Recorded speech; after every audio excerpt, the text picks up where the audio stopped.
A question many a men ponder out there, fail to come to a sensible and correct answer. Why don't I have a loving fucking girlfriend?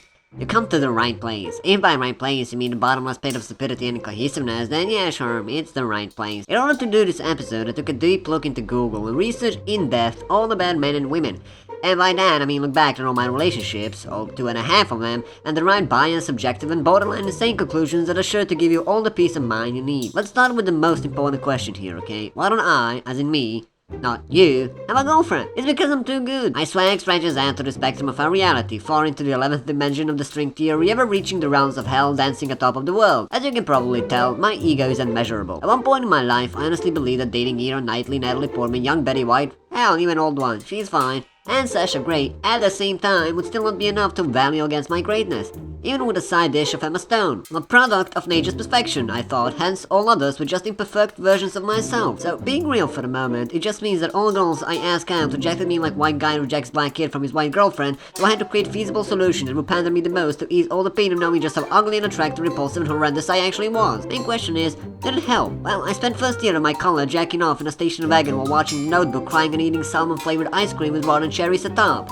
So yeah, it helped. What I did and how I changed are the guidelines I will present to you right now. I didn't. I'm still condescending, my ego still equal to the height of Twin Towers, may they rest in peace, and my sense of humor makes girls roll up in fetus positions for fear of ever breathing the same air I do. All, it amounts to a perfect role-divided life that only a true, unquestionable, cynical Sherry can live. So why don't you don't have a girlfriend?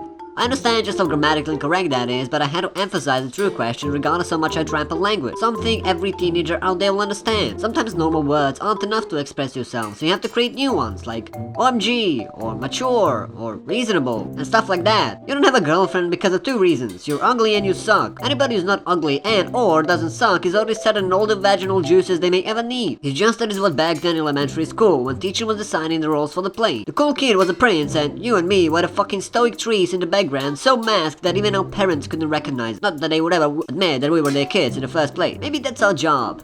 To be trees for cool people and have sex with other trees while slowly drowning in the tree syrup, which is, in this case, metaphor for the ocean of bitter, salt, tasty, envious, and disgusting tears. The question is not why don't I have a girlfriend, the question is why would you even bother? Have you ever heard a guy saying, gosh, I hate jacking off so much? It's the elevated spectrum that only us, the trees, can understand. That about sums it up. As a disclaimer, know fully well that all these views are 100% correct and perfect, and no matter how much you search the internet, even dark places like Yahoo, you will never find more appropriate and correct answer to your lifelong question.